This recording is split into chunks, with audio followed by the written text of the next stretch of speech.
बड़ा कम ऐसा होता है कि सुप्रीम कोर्ट में कोई केस है और उसकी जजमेंट के बाद काफी बड़ी भारी तादाद में लोग थैंक यू सुप्रीम कोर्ट लिख रहे हैं। फिलहाल लोग थैंक यू सुप्रीम कोर्ट तो ट्विटर पे और फेसबुक पे लिख ही रहे हैं, क्योंकि सुप्रीम कोर्ट ने जजमेंट दी है केशव महातो केस में। केशव महातो केस जिसमें सुप्रीम कोर्ट ने SC ST एक्ट में जो केस फाइल होते थे उसको लेकर एक लैंडमार्क जजमेंट दी है। दरअसल सुप्रीम कोर्ट ने इस केस में, अगर मैं संक्षिप्त में कहूं तो यह कहा कि सिर्फ गाली देना, एक जनरल अब्यूज करना SC ST एक्ट में जुर्म नहीं है।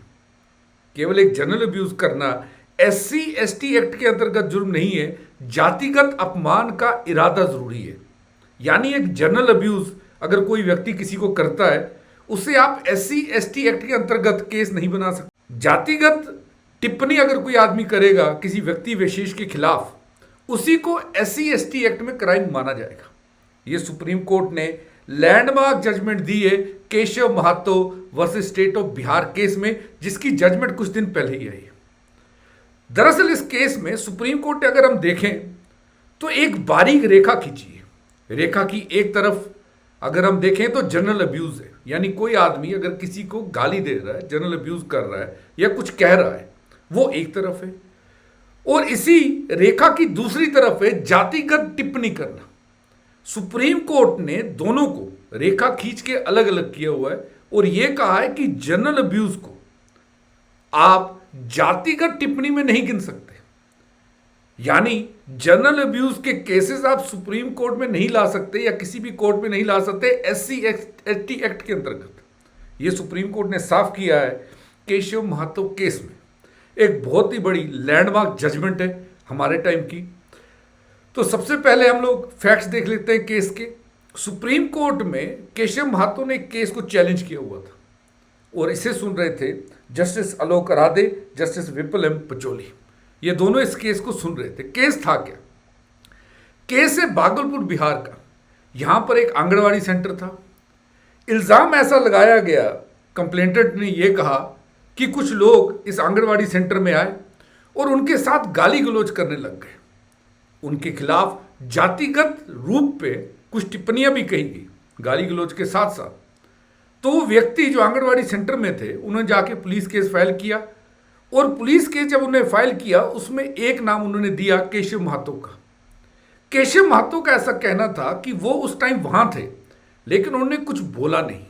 प्रेसिडेंट तो थे लेकिन उन्होंने कुछ भी बोला नहीं। तो उन पे ऐसा केस क्यों लगाया जाएगा? उन्होंने अपना नाम FIR से हटाने के लिए पटना हाई कोर्ट में पहले दलील दी। पटना हाई कोर्ट ने पूरे के पूरे चार्ज को क्वाश कर दिया और उनकी पिटीशन को डिसमिस कर दिया। अब जब उनकी पिटीशन जो है डिसमिस हो गई, उनके खिलाफ केस जो है वो लगा हुआ था अभी भी, तो उन्होंने सुप्रीम कोर्ट का रास्ता पकड़ा। केशव महातो सीधे सुप्रीम कोर्ट पहुंचे। तो केस ये है कि एक व्यक्ति आंगनवाड़ी सेंटर में काम कर रहा है भागलपुर बिहार में। कुछ लोग वहां पर जाते हैं, गाली गलौज होती है, जातिगत टिप्पणियां भी की जाती हैं और एक व्यक्ति वहां जो खड़ा है केशव महातो, उसका नाम FIR में आ जाता है। चैलेंज करके केस सुप्रीम कोर्ट में गया। केशव महातो ने कहा कि मेरे ऊपर, सुप्रीम कोर्ट में यह कहा कि मेरे ऊपर शेड्यूल कास्ट शेड्यूल ट्राइब की जो एट्रोसिटीज एक्ट है 1989 का, उसका section 3 sub clause 1 sub clause R लगा हुआ है, 3 सब क्लॉज 1 S लगा हुआ है, इंडियन पेनल कोड 341, 323, 504, 506, 34 लगा हुआ है। ये केशव महातो ने सुप्रीम कोर्ट में कहा और उन्होंने पूरा जो किस्सा था वो भी सुनाया कि वो वहां पर केवल प्रेसिडेंट थे और वहां पर कोई भी जातिगत टिप्पणी नहीं की गई। एक जनरल अब्यूज हो रहा था दो ग्रुप्स के बीच में। सुप्रीम कोर्ट ने केस को सुना, लेकिन सुप्रीम कोर्ट के सामने 3 मेन क्वेश्चन थे। सबसे पहले इंटेंट वर्सेस नॉलेज। विक्टिम का कहना है कि वो शेड्यूल कास्ट कैटेगरी से बिलोंग करते हैं। तो क्या केवल विक्टिम शेड्यूल कास्ट कैटेगरी को बिलोंग करता है इसलिए उसके साथ ह्यूमिलेशन की गई, उसके साथ जो है गाली गलौज की गई? क्या यह बेस बनता है केस फाइल करने के लिए? या जो झगड़ा हुआ वो किसी जनरल बात पे हुआ? अब क्योंकि जो विक्टिम है वो शेड्यूल कास्ट कैटेगरी को बिलोंग करता है, इसके करके केस फाइल होना चाहिए। पहला तो यही था, इंटेंट वर्सेस नॉलेज। क्या जो लोग लड़ने आए क्या वो केवल जातिगत रूप में ही लड़ने आए, एक जनरल विषय पे लड़े। दूसरा ये था उनका कि अगर किसी शेड्यूल कास्ट या शेड्यूल ट्राइब के व्यक्ति के साथ कभी किसी का झगड़ा हो रहा है और वो एक जर्नल वर्ड, स्पेसिफिक वर्ड्स का एलिगेशंस लगाते हैं उसके ऊपर, एक जनरलाइज वर्ड्स का यूज करता है, कोई स्पेसिफिक एट्रीब्यूशन नहीं देता उसकी जाति को लेकर, कुछ नहीं कहता, एक जनरल उनके बीच में टकराव है, क्या ऐसे केसेस को फाइल होना चाहिए schedule caste schedule tribe atrocities act के अंतर्गत?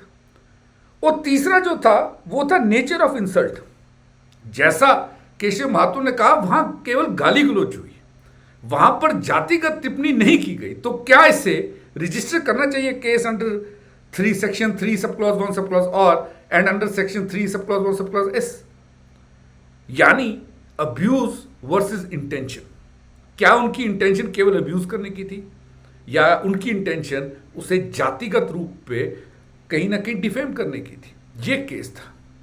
सुप्रीम कोर्ट ने, ऐसा पहली बार नहीं कि ऐसा ही कोई केस सुप्रीम कोर्ट में पहले गया नहीं है, पहले भी गया है। 2018 में सुप्रीम कोर्ट जब एक केस को सुन रहे थे, सुप्रीम कोर्ट ने खुद कहा था कि ये जो SC/ST एक्ट है ये ब्लैकमेलिंग करने के लिए यूज किया जा रहा है। ये सुप्रीम कोर्ट पहले भी 2018 में कह चुके हैं इस एक्ट को लेकर। तो इसीलिए सुप्रीम कोर्ट जब अब इस केस को सुन रहे हैं तो ये तीनों सवालों का जवाब देना था। और जो बारीक रेखा है, जैसे मैंने आपसे कहा, अब्यूज के बीच में एक जनरल अब्यूज और एक कास्टर्स रिमार्क देना, उसके बीच में उस रेखा को खींचना सुप्रीम कोर्ट के लिए इस वक्त बहुत ज्यादा जरूरी था। अब सुप्रीम कोर्ट ने क्या कहा वो बताने से पहले आपसे एक चीज शेयर कर दूं। हमारे रिपब्लिक डे पे अनअकैडमी आपके लिए एक स्पेशल ऑफर रहा है, डबल वैलिडिटी प्लस 55% ऑफ हमारी सब्सक्रिप्शन पे। 1 साल की सब्सक्रिप्शन अब हमें आपको 19,999 रुपये में मिलेगी। और एक और चीज़ बता दूं आपको, अनअकैडमी आपके लिए अनअकैडमी प्रीलिम्स मॉक टेस्ट 2 भी लेके आया 31 जनवरी 2026 को सुबह 9:30 बजे और दिन में 2:30 PM पे। डिस्क्रिप्शन पे लिंक है, क्लिक करके आप खुद को एनरोल कीजिए और अपनी तैयारी को टेस्ट कीजिए। वहीं अगर आप एक प्रॉपर एक्सपर्ट्स द्वारा प्लान किया गया मॉक टेस्ट लेना चाह रहे हैं तो अनअकैडमी आपके लिए रिवीजन टेस्ट सीरीज लेके आए प्रीलिम्स 2026 को ध्यान में रखते हुए। 1999 रुपीज़ में ये टेस्ट सीरीज की एक्सेस आपको मिलेगी। डिस्क्रिप्शन में लिंक है, आप चेक कर सकते हैं। और फर्दर डिस्काउंट के लिए आप मेरा कोड NAVI57 भी यूज कर सकते हैं। अब सुप्रीम कोर्ट ने क्या कहा? सुप्रीम कोर्ट ने सबसे पहले तो जो ये section 3 sub clause 1 sub clause R Keshav Mahato पे लगी हुई थी, इसको लेकर क्या कहा और क्या टेस्ट दिया वो मैं आपको बताता हूं। सुप्रीम कोर्ट ने कहा कि केस इसलिए नहीं लगता केवल कि जो व्यक्ति सामने वाला है वो SC कम्युनिटी ST कम्युनिटी से बिलोंग करता है, जब तक, सुप्रीम कोर्ट ने क्या कहा, जब तक उसकी इंसल्ट इस इरादे से ना की जाए कि उसकी जात पे अटैक किया जाए, उसकी जात को लेकर अटैक किया जाए, उसकी पहचान को लेकर अटैक किया जाए, जब तक उसकी इंसल्ट नहीं होती तब तक किसी मेयर एक अब्यूज को हम लोग ये नहीं कह सकते कि ये ह्यूमिलेशन है, इंटेंशनल इंसल्ट है, हम लोग ये नहीं कह सकते। ये सुप्रीम कोर्ट ने टेस्ट दिया। यानी 2 व्यक्तियों में अगर लड़ाई हो रही है, एक व्यक्ति SC कम्युनिटी का है, तो आपस में वो अगर एक दूसरे को पर्सनल रिमार्क्स दे रहे हैं वहां तक तो ठीक है, एक जनरल अब्यूज है। लेकिन जैसे ही वो उसकी जातिगत टिप्पणी उन पे करता है, उसकी जात को लेकर कुछ कहता है, तब section 3 sub clause 1 sub clause R के अंतर्गत केस रजिस्टर होगा। सुप्रीम कोर्ट की कोटेशन में आपके सामने पढ़ के बता देता हूं। सुप्रीम कोर्ट ने कहा, the offence can not stand merely on the fact that the informant is a member of schedule caste. तो केवल मेंबर होने पे अगर आपने उसको कुछ बोला तो उस पर केस स्टैंड नहीं होता। याद रखिएगा, जो इंसल्ट आप उसकी कर रहे हैं is with the intention to humiliate such a member. जैसे मैंने कहा, कास्टिस्ट रिमार्क, जात को लेकर टिप्पणी करना, ये बहुत बड़ी कोटेशन है और एक बहुत बड़ा टेस्ट दिया section 3 sub clause 1 sub clause R के अंतर्गत केस रजिस्टर करने के लिए।